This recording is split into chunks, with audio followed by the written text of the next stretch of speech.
What's going on, everybody? This is Lecrae, and welcome to the channel where we discuss faith, culture, and hip hop. And today we're gonna be talking about should artists sign in 2020, the indie versus the major. Dun, dun, dun. Let's have this conversation. But before we have this conversation, you know what you got to do. We gotta initiate you. You gotta be part of the squad. You know what I'm saying? So we gotta put you on, man. And putting you on means to join the squad, we don't want blood. We don't want to make a pact or an oath. We just want you to push the like and the subscribe button. Just hit the subscribe button and you're part of the crew. 116 for life, baby. Let's go. All right.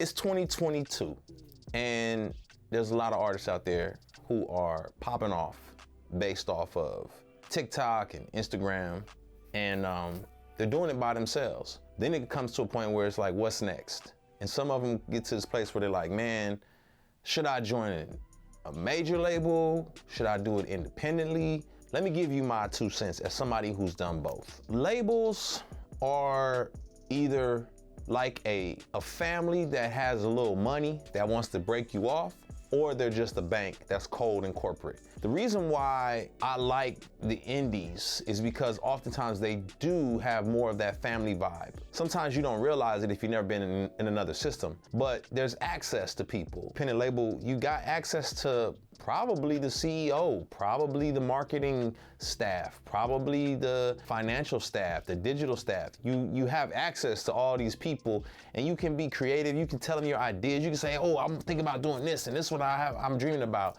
And they're more supportive in that regard. Also, with an independent situation, whether you're independent yourself or you're with an independent label, the deal structures are way more beneficial for you, right? Because there's more leverage. You matter more because it's a smaller situation. Maybe your deal is not where you sign your life away for 10 years.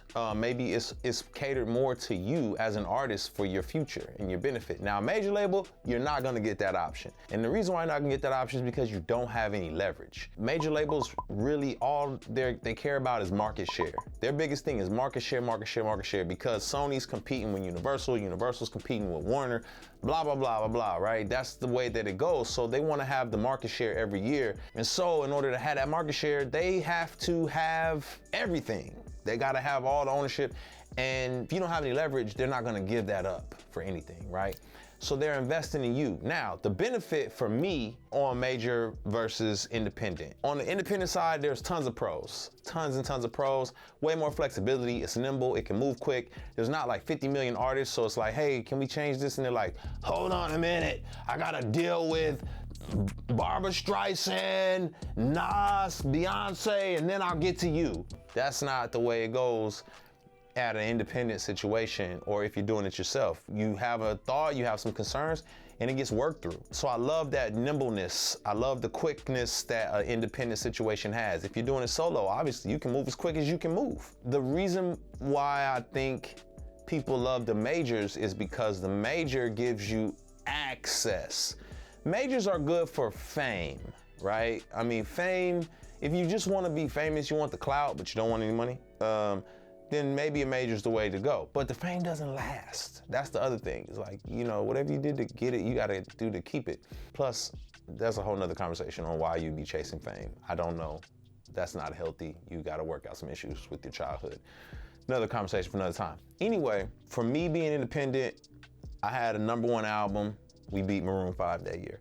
I had gold single. I was on Jimmy Fallon multiple times independently because the team could move quick and just get stuff done. But what the independent side could not do as well is radio, because radio's tied into the major labels. It's a whole ecosystem and it's a lot of stuff going on behind the scenes that I'm not gonna talk about today because I don't want nobody at my house with a gun saying, why'd you spill the tea? But at a major label, I was on the radio all the time. Blessings on the radio, I'll Find You on the radio. Biggest records that I had done was the major label just had access to push certain buttons that you don't have independently. So that's the catch-22. Personally, I love the independent side of things. I just feel like you can get more done. You have longevity in your career because once the major label is done with you, they're done with you. So I would personally run independently.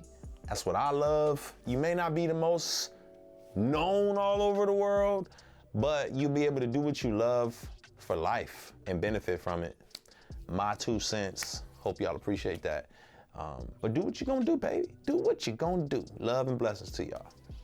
Also, we do deep dives and we get into it for real. So if you want to know more about how we dive into these topics deeper, join my Patreon page. Shout out to all my Patreons, you know what I'm saying, doing what they do. So make sure you join and subscribe to my Patreon channel if you want to know more. Let's go.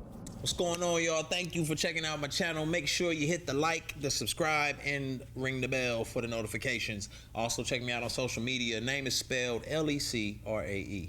God bless y'all.